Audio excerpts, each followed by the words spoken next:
Right. Hi, everyone. Good evening, and I should perhaps add good afternoon and good morning, depending on where you are joining us in the world. It's a pleasure and privilege to welcome you virtually to Indiana University and to the third event in this year's Japan Politics and Society webinar series. My name is Adam Liff, and I'm the director of the 21st Century Japan Politics and Society Initiative here at the Hamilton Luber School of Global and International Studies. For those of you who are joining us for the first time tonight, our mission here at 21JPSI is to encourage and support research, teaching, and programming on contemporary Japanese politics, social issues, and international relations, and also to serve as a Midwestern hub for the study of contemporary Japan and its domestic and foreign policy challenges. Since our establishment in 2018, we have undertaken a number of activities, including organizing this speaker series, national conferences on US-Japan relations, manuscript workshops to support scholars in receiving critical feedback from the US and Japan, and providing grants to fund IU student and faculty research travel to Japan. So please check out our website to learn more. You can see the link, the URL on the splash side on the screen. And for more information on upcoming webinars, also check out the website. All of these webinars this year will be free and open to the global public, just like this one.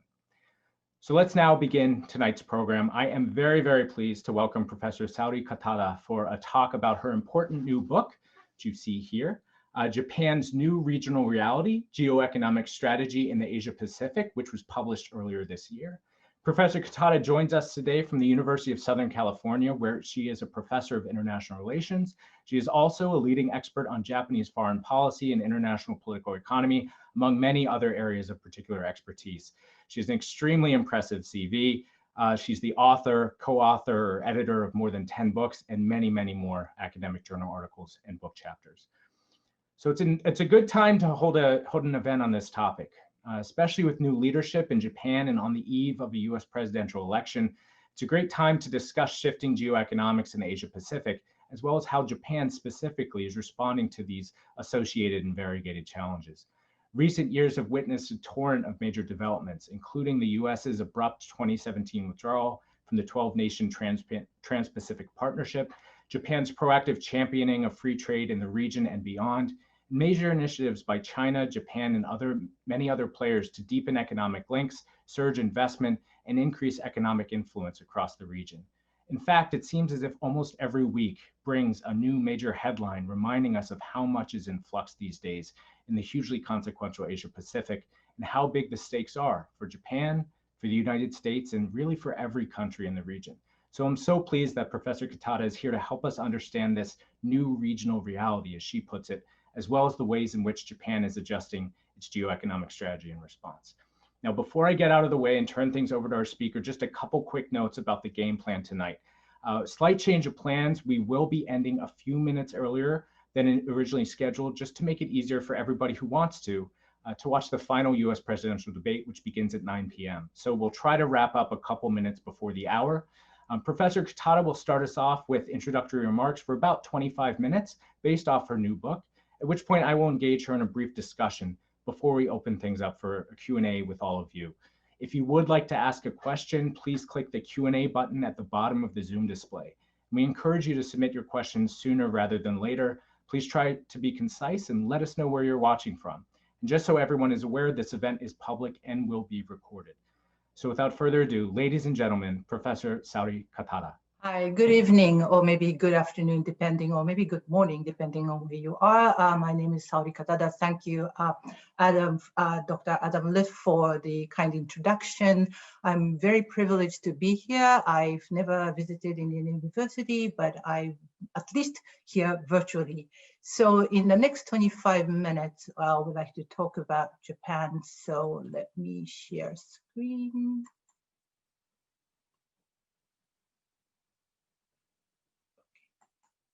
Okay.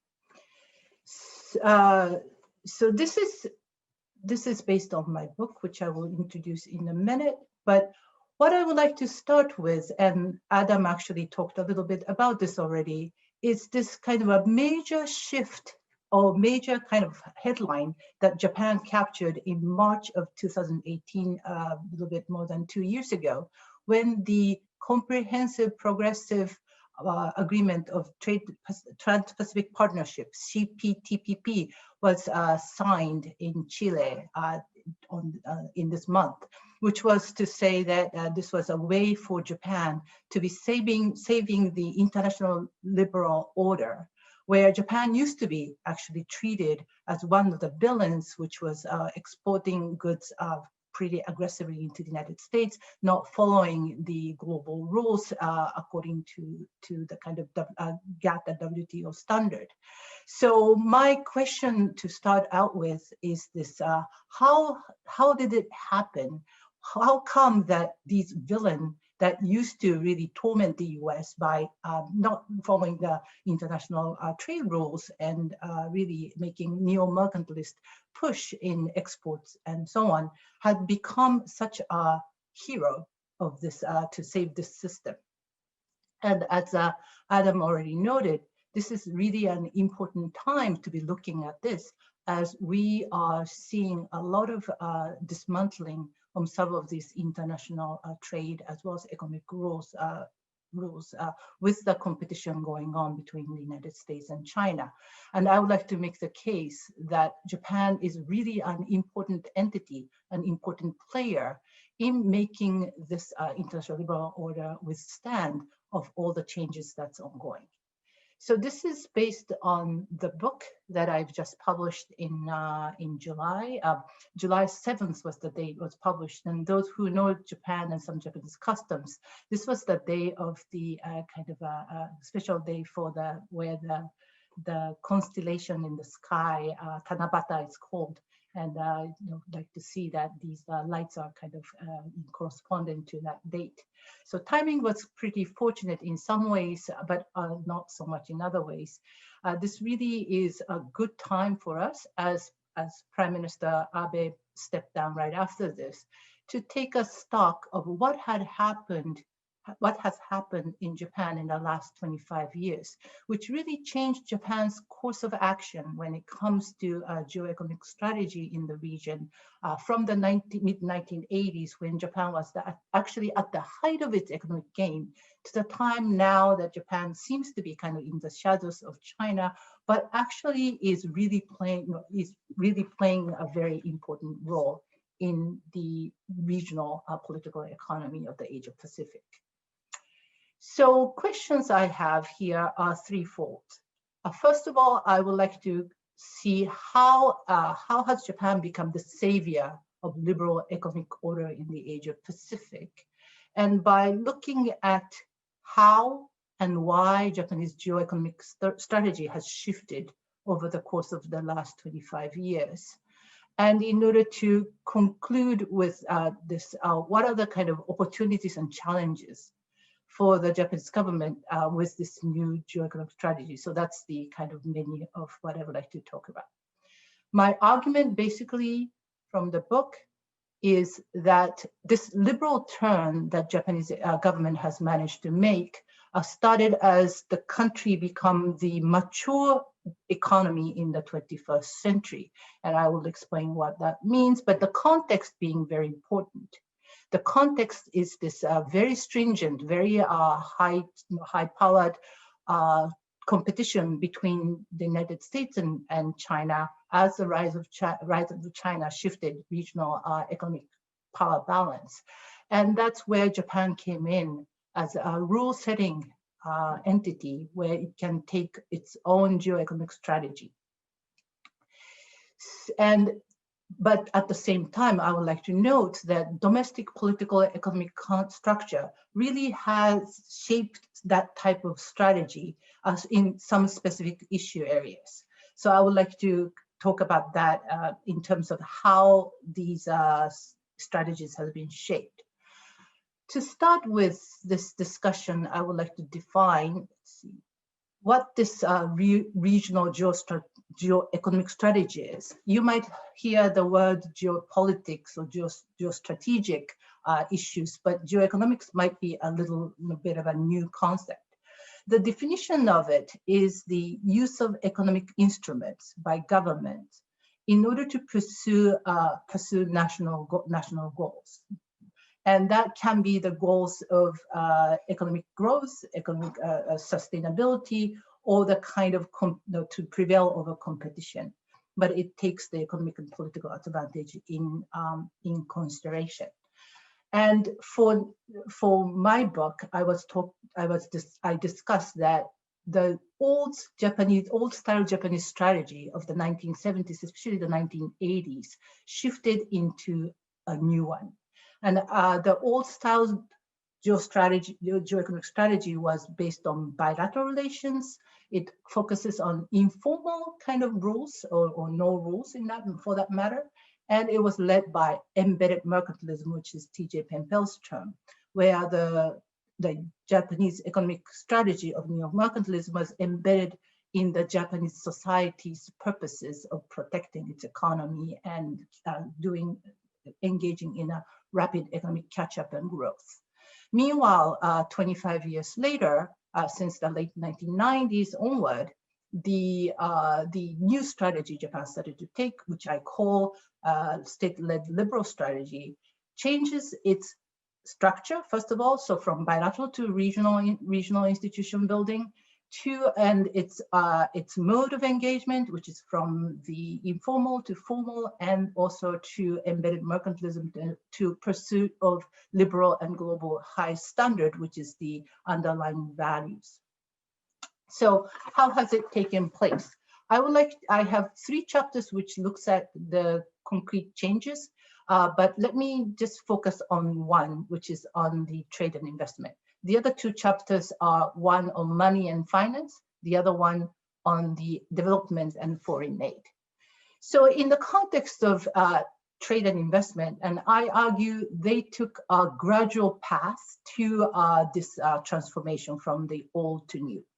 Old style trade and investment strategy for Japan was dominated by bilateralism, especially the concern of the obviously US-Japan trade relations, but regarding with China, with other Southeast Asian nations and so on, it was dominated by bilateral trade relations. And it was very hesitant to engage in rulemaking. And this was really rulemaking, especially when it comes to trade liberalization. And it was very clear in the context of APEC as late as 1997, when APEC turned to early volunteer sectoral liberalization discussion among the 21 members of APEC, including the US and a lot of Pacific Rim nations. Japan was very hesitant. Japan was actually the cause of that initiative failing. So as of 1997, Japan was not engaging in this liberal order rule making, and formal rules were avoided. Meanwhile, since then, the situation drastically changed. Japan started to engage in bilateral EPA. It's the Japanese way of saying free trade agreement, but economic partnership agreement, starting with Singapore in 2002. Japan successfully concluded investment treaty with China and South Korea, as well as try to expand its regional trade agreement, which was competing with China, but still managed to get to RCEP, which is the regional comprehensive economic partnership agreement. So it kind of started small, but gradually by the 2010s, they have gotten to be engaging in quite actively in the regional trade agreement. Then these regional trade agreements are obviously formal rules based on, these are rule-based investment and trade agreement within the region. And as Japan got on board in the Trade Pacific Partnership Agreement in 2013, this was one of the most highest standard trade agreement in the world. And Japan, after going through a lot of domestic opposition and so on, actually managed to get on board with it.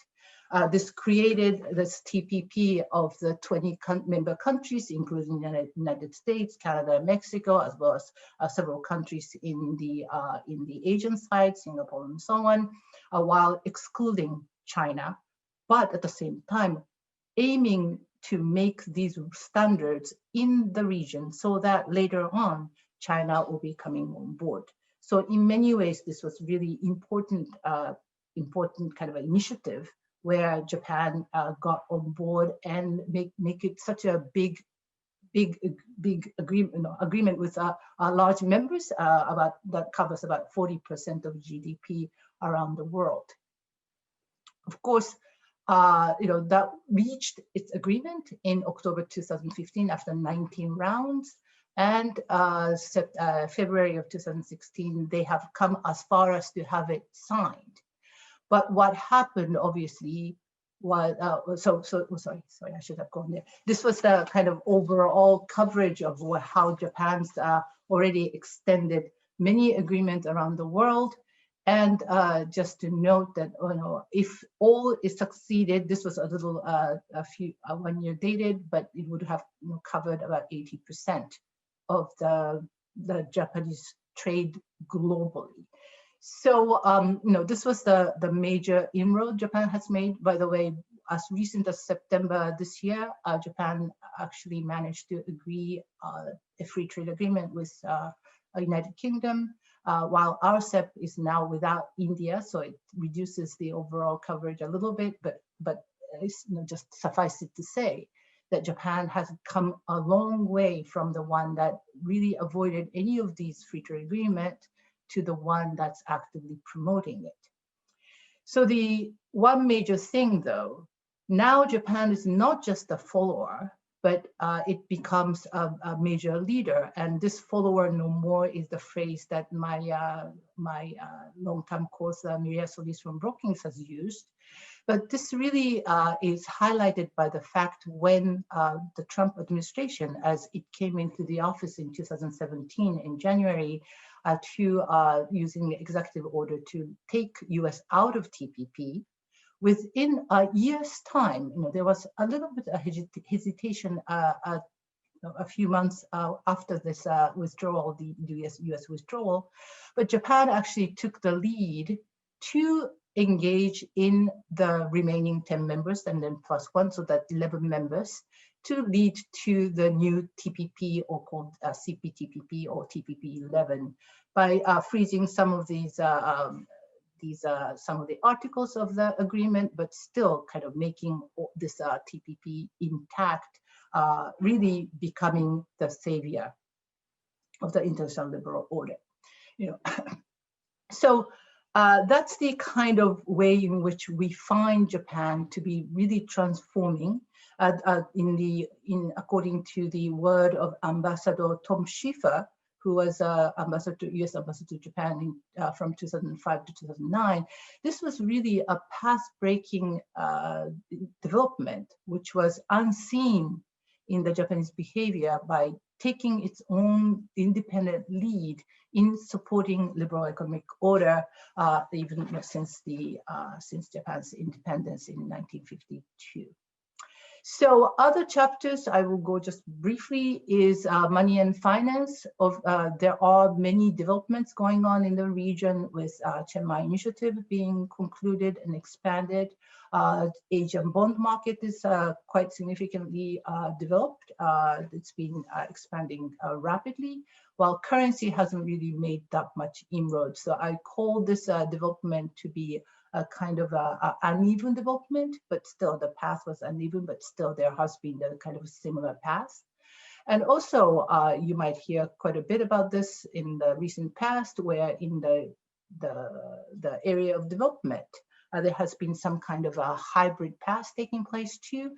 Japan is now the champion of quality infrastructure investment. At the time of 2019 Osaka G20 summit, Japan really significantly took the lead in having everybody, including China and various other countries, agree upon the G20 principle of the quality infrastructure investment.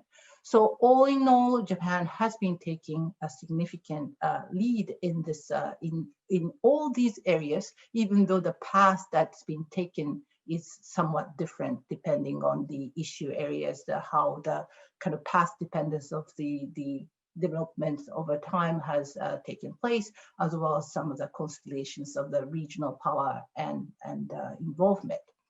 So the question is, so in what way or why Japan has gotten there? And there are two sides to explain this.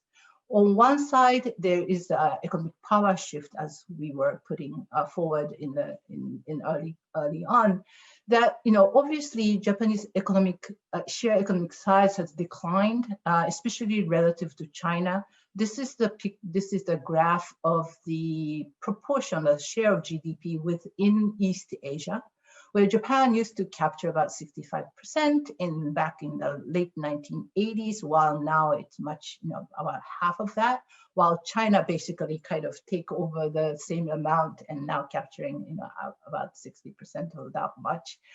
And that's really has been, it's been very noticeable change. Meanwhile, if you add the United States, that's also that introduces another kind of flavor to it, that there is a big geoeconomic, geostrategic shift going on in this region.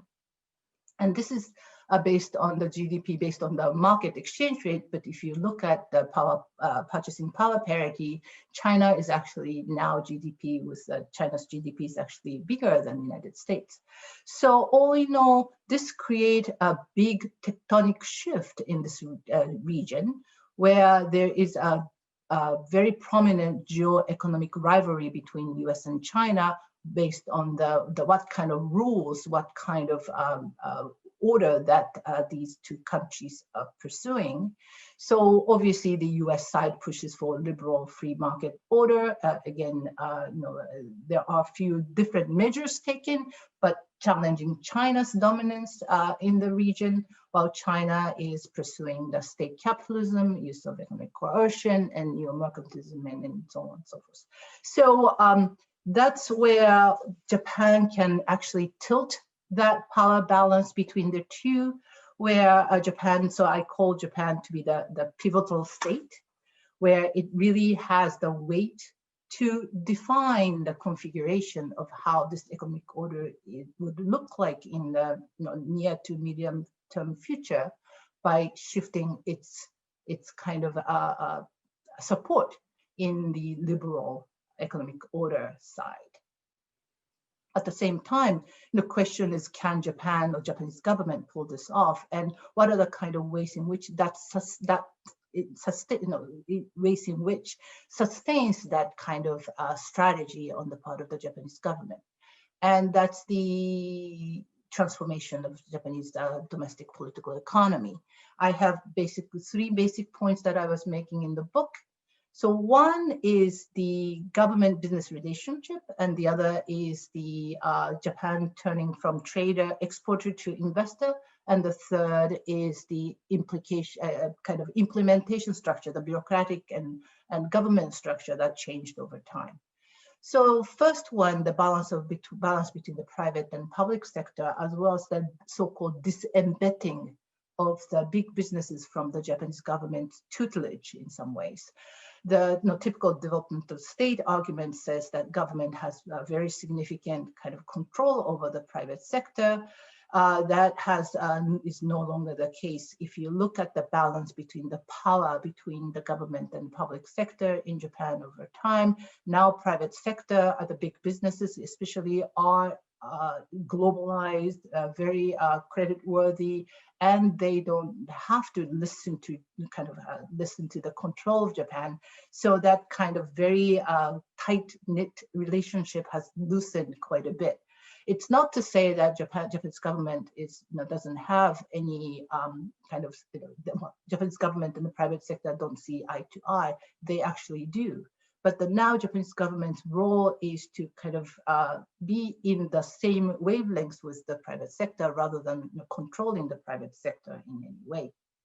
The other, again, the second change is Japan transforming from the exporter to investor. So now if you look at the firms operating and producing overseas, you can see, especially in the manufacturing sector, more than 60% of Japanese manufacturing industries are producing abroad, which makes Japan and Japanese government, Japanese big businesses, much more concerned about the rules of investment and how this region's economic order is constructed with higher rules of intellectual property rights and asset protection and so on. So that way, these firms can operate outside of Japan comfortably. The third change is the structure of the kind of domestic bureaucracy, the policy making.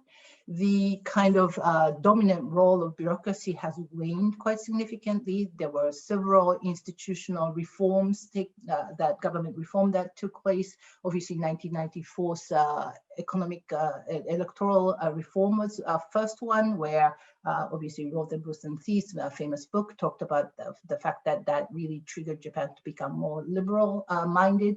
While others are administrative reform of 2001, as well as the civil service reform of 2014, all of which kind of put the power of consolidating power of economic policy making in the hands of especially the Prime Minister's office, but a major political party, especially, well, again, the United, in the case of recently in LDP.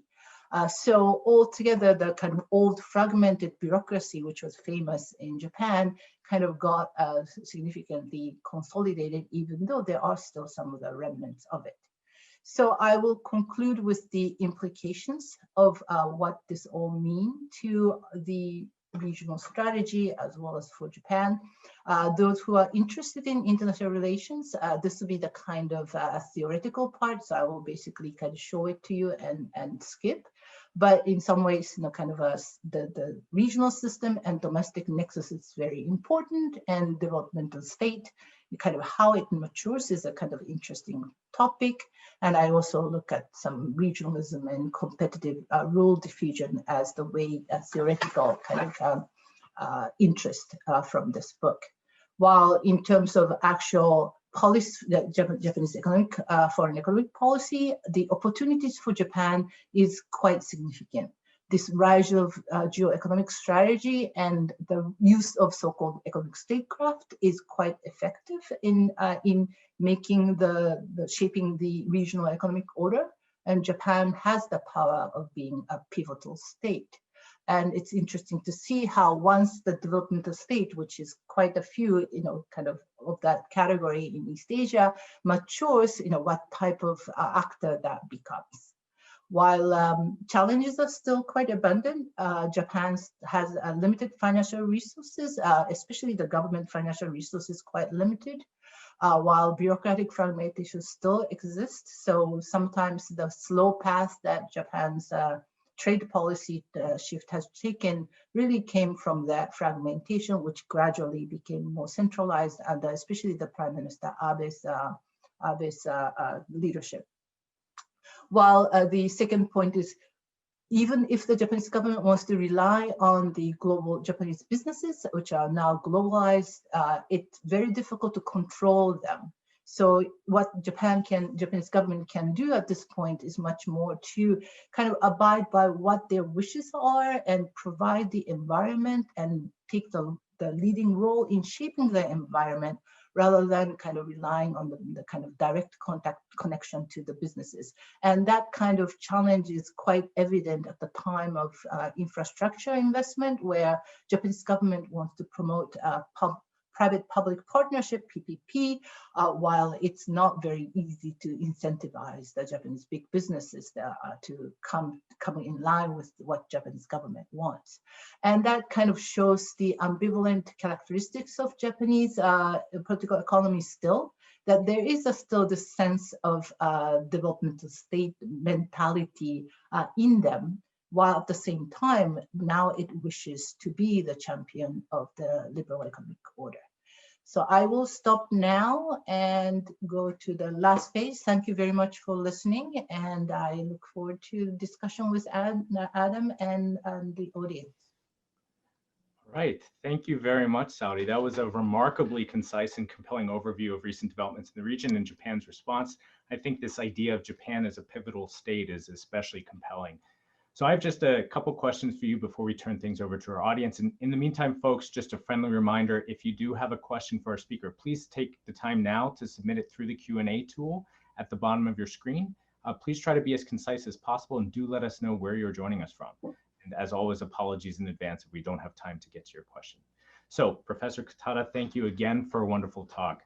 My first question for you is my attempt to draw a link between your remarks and those delivered by our speaker last month, Ezra Vogel, who was talking about China-Japan relations.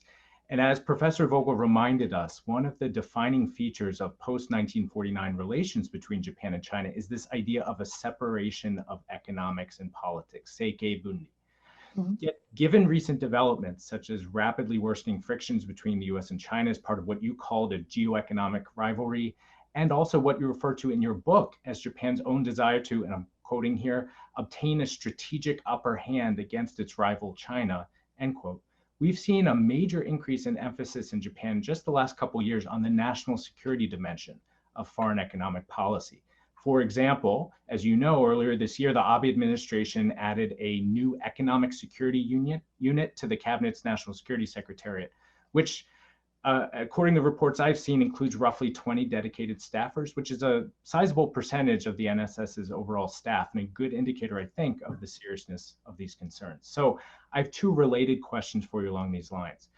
The first one, in a region in which the link between geopolitics and geoeconomics appears increasingly salient, to what extent is this idea of a separation of economics and politics in Japan-China relations a kind of a vestige of a bygone era? And the second, more general question, in your research on the policy debates within Japan about geoeconomic strategy, to what extent have you observed an increasing emphasis on national security concerns as a motivating factor driving policy choices? Thank you.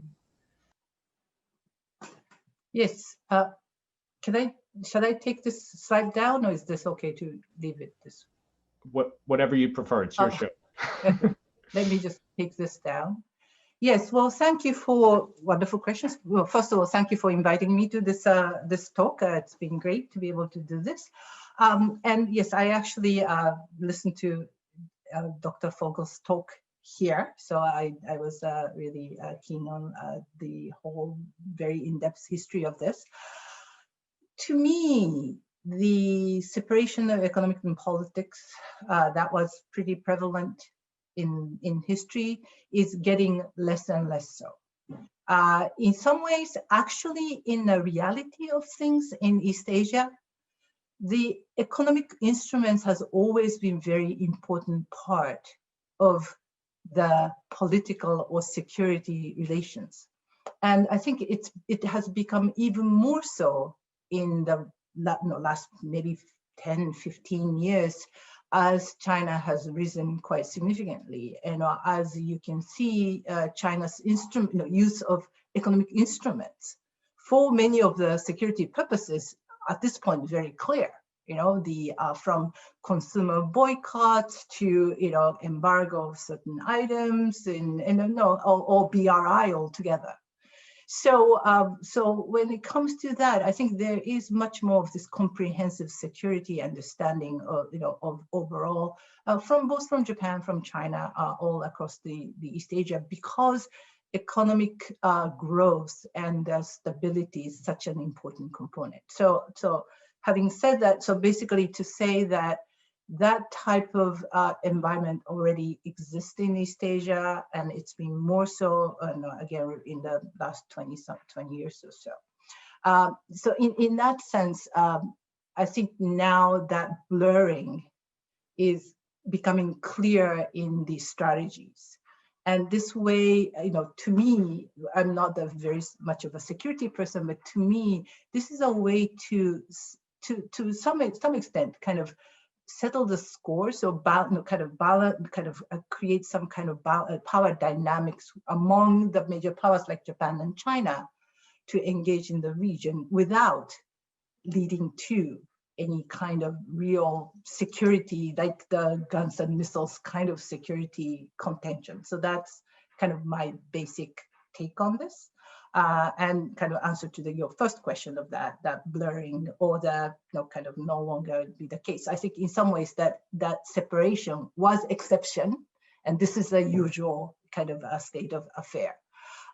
In terms of what's going on and then kind of national security and economy, in some ways, I would say that I agree with you that's well, I guess that's what you're kind of coming to, and I agree with you that that's the direction that's that's happening. And especially so in the context of the Trump administration, I would say that even though Japan is, I was claiming that Japan was becoming quite independent in taking some initiatives like CPTPP, but overall environment is influenced by the US quite significantly still, and Japan follows that kind of overall environment, where that kind of merging of the use of national security logic to economic relations as invoked, Japan was quite keen on getting on board with it. That's been technology, that's been, kind of other issues. Kind of coming back to your first point too, it wasn't highlighted in such an explicit manner in the past. It has always been part of what Japan sees the world, that economic security is part of security, while treating it as such would have been somewhat problematic in the past. Now it seems that that's happening more explicitly, and with the especially under the Trump administration, given the kind of security technology kind of nexus or kind of a connection, I think that's becoming quite explicit. Thank you. All right. So my second question is about this link between domestic politics and Japan's foreign economic policy and geoeconomic strategy, which you talk about at length in your book and also introduced in your remarks. And it wasn't too long ago, I'm old enough to remember that TPP was once deeply controversial domestically within Japan.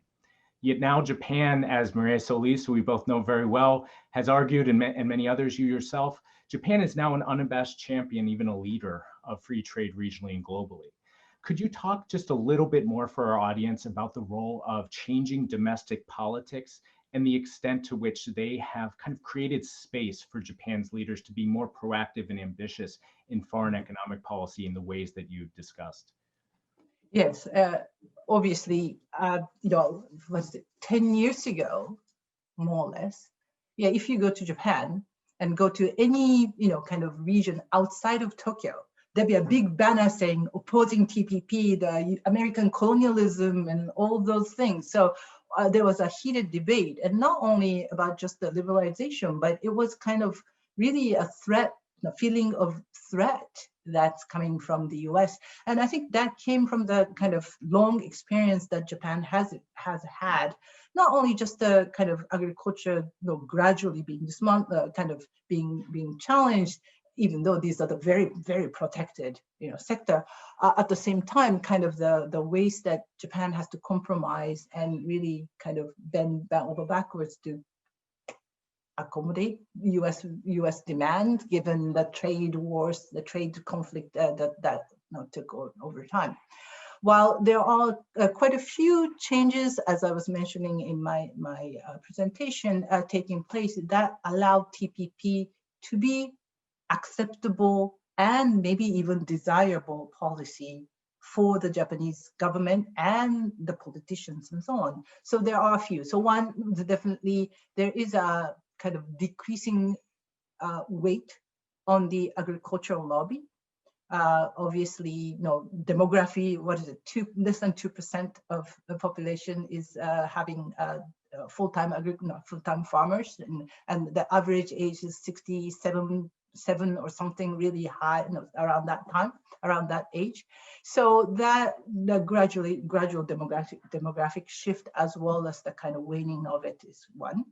At the same time, in some ways, kind of very, very particular to Prime Minister Abe, but obviously helped by the institutional change that was happening over time, is that there were, so all the free trade agreements or economic partnership agreements of Japan until then was negotiated as the four-minister system, Yonsho Taisei, the four ministers kind of getting together to negotiate. So it was the Minister of Economy and Trade and Industry, obviously, Minister of Foreign Affairs, and Minister and MOF, the Minister of Finance, but just before that, the what do you call it, the custom part of it, custom duty part of it, and then also Ministry of Agriculture.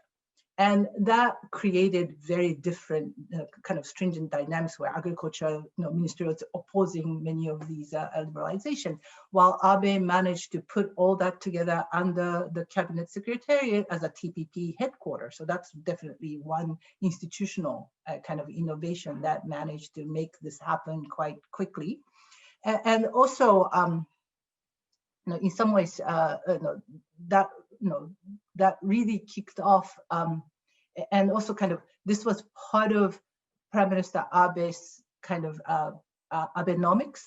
Really was important, saying that this really kind of changed Japan to really kick in more the growth and reform-oriented, kind of structural reform-oriented kind of strategy. So altogether, all those kind of combined allowed TPP to come life.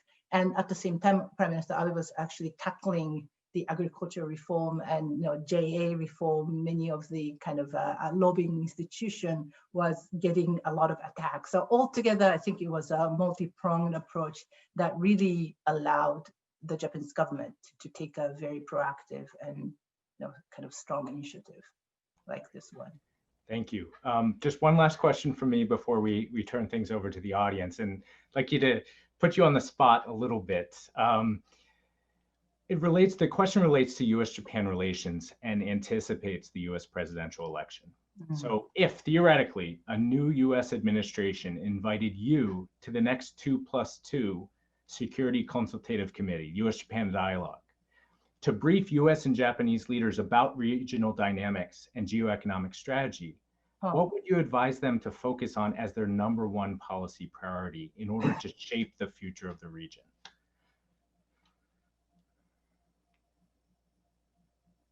Wow, no, interesting question. How to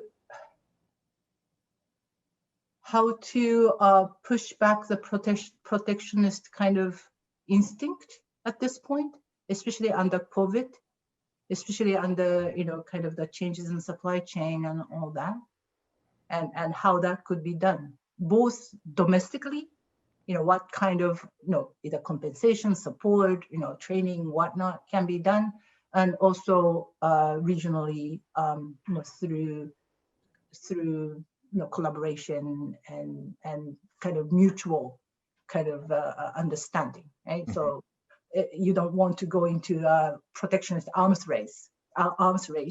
So you really need to have a strong commitment. And would that advice be targeting all countries, or are you thinking of any particular countries?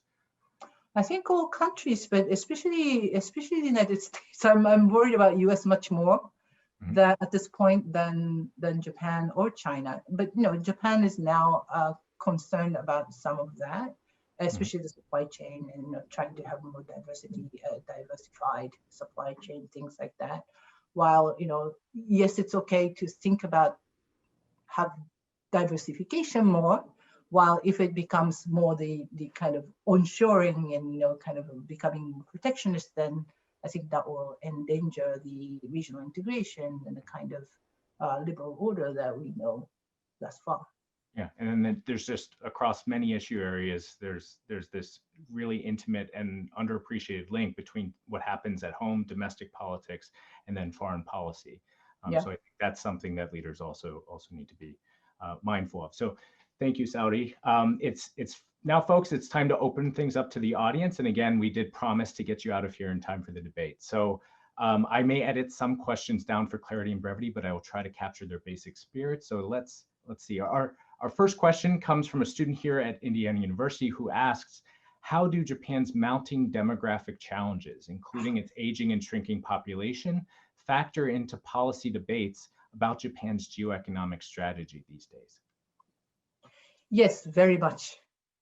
So Japanese businesses cannot solely count on Japanese population, both in terms of workers, wages going up, and Japan doesn't, even though yes, now it opened up to foreign workers quite a bit in the last couple of years, but Japan hasn't really had the kind of enormity of the migrant workers and so on and so forth. So that's on one side, and obviously for investment purposes. That's why even with all the monetary policies that Bank of Japan is doing and everything, the investment into Japanese economy hasn't really picked up, because the kind of long-term prospect of major hype in consumption and so on is not there. While what Japan is really living on and doing quite well actually is to be an investor around the world.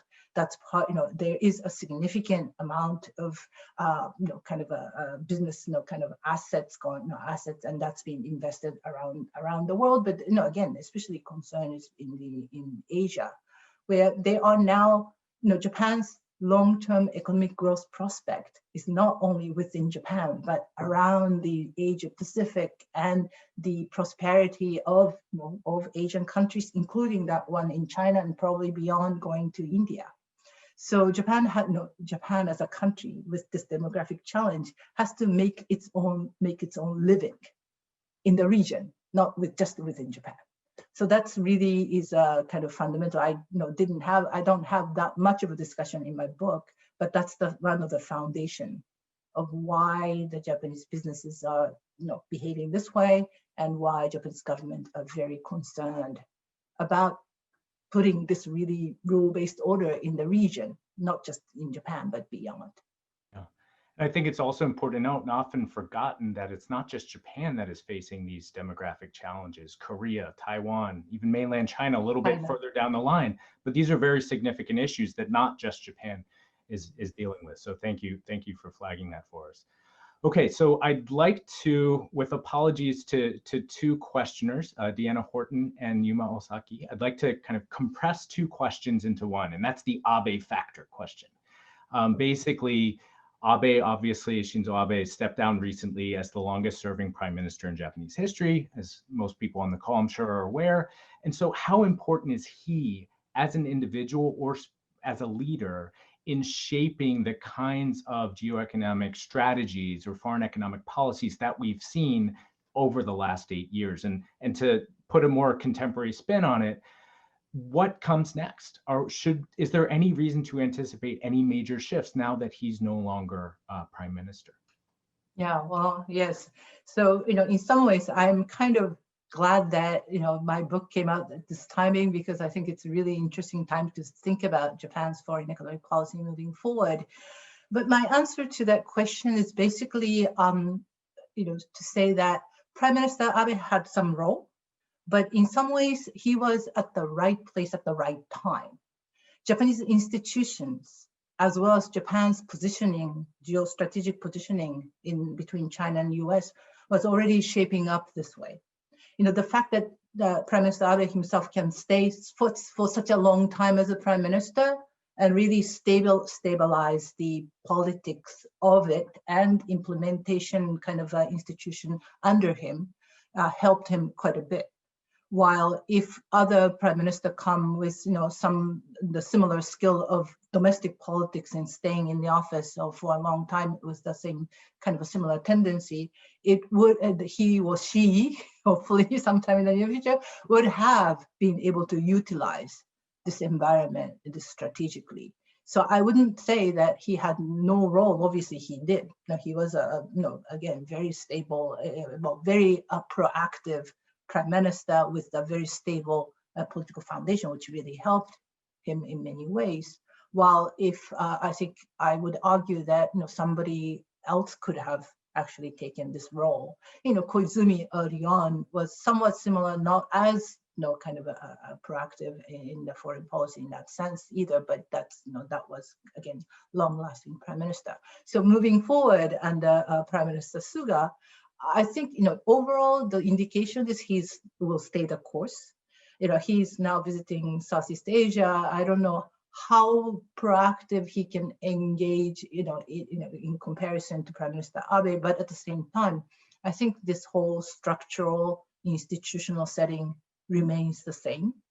And if the prime minister, either Suga or those coming in the next few rounds, are strategically oriented, strategically minded, both in terms of kind of how to respond to the kind of international challenges and so on. I think that would be the course that he or she should take. And so all together, I would think that all the conditions are in place. I would not predict. I don't think I can predict whether all of them will be as successful. Again, if one cannot stay long, it doesn't really. It makes it much harder. While if these prime ministers stay at certain intervals, then I think this will be a much. I think this strategy is logical and probably beneficial for the Japanese government. And there's also a lot of continuity with the current administration. And one thing that's often not forgotten, especially overseas, is that Prime Minister Abe was the longest serving prime minister, but Sugo Yoshide was the longest serving chief cabinet secretary. And he was fundamental to that political stability. Actually, the cabinet secretariat did a lot in supporting all these initiatives. Right. So I know he's told. So Prime Minister Suga is kind of, everybody talks about him as a foreign policy novice. Maybe, but managing it domestically, he's done. He was involved quite a bit. And I would also note that the National Security Council, the 4-minister meeting, is kind of the core meeting of that National Security Council. And one of the 4 core members is the chief cabinet secretary. So at a bare minimum, Suga-san was in the room when these issues were being discussed. So I think he's probably more knowledgeable and more experienced about foreign policy than many commentators give him credit for. But that's just my opinion. I could be wrong. So our next question comes from Mina Pullman, who is a PhD candidate at MIT. And how important is the role of U.S. international withdrawal to the transformation in Japan's foreign economic policy? And if I could put my own kind of interpretation or spin on this, maybe it's kind of a counterfactual question in the sense of, if we hadn't seen the advent of the Trump administration in 2017 and withdrawal from TPP and the third day in office and everything that followed from that, would we see a different kind of Japanese role in the region and beyond as it concerns the issues that are the main focus of your book? Well, I would have written this book anyway, but I think it would not have given as much highlight to Japan's role, right? In some ways, Japan was forced to some extent to shoulder more burden than it would have if it weren't for Trump administration coming into place and withdrawing from TPP and disregarding some of these international liberal order. I wouldn't say maybe not totally, but quite significant extent. So as U.S. kind of diverged from the usual course, it actually highlighted what Japan would have done, that Japan could do, even without following the U.S. So it kind of gave Japan more of a platform to behave this way. And again, it kind of made my book more interesting to read than otherwise. While, kind of, I think, so that's the counterfactual part of it. But moving forward, I guess, in some ways, well, if, again, in what we can have, if Trump administration is to be stepping out, then I guess that would mean the Biden administration would come in. You probably know more than me about this, but there's an indication that his administration might be interested in coming back to negotiate TPP. Obviously there might be some changes and so on and so forth, but still. So in some ways, then that will again take some burden off the Japanese shoulders, but Japan will stay the course. I don't think it will change. That will change any behavior of Japan anyway, while the amount of kind of proactive push that Japanese government has to make in all of those items, again, not only trade, but in the investment part and so on and so forth. I mean, infrastructure investment part and so on and so forth, might be not as prominent or visible. Okay. All right. I apologize. No, not at all. It happens. Thank you very much. I encourage everybody to go and pick up this great book. You'll learn a tremendous amount. And thank you so much for joining us, Professor Katada. As promised, we're getting everybody out of here with 1 minute to go. So thank you again, and I'll talk to you soon. All right. Thanks everybody for joining the call, and please join our next talk on November 9th in this series with Professor Jennifer Lind of Dartmouth. Good night, everybody. Thank you. Thank you.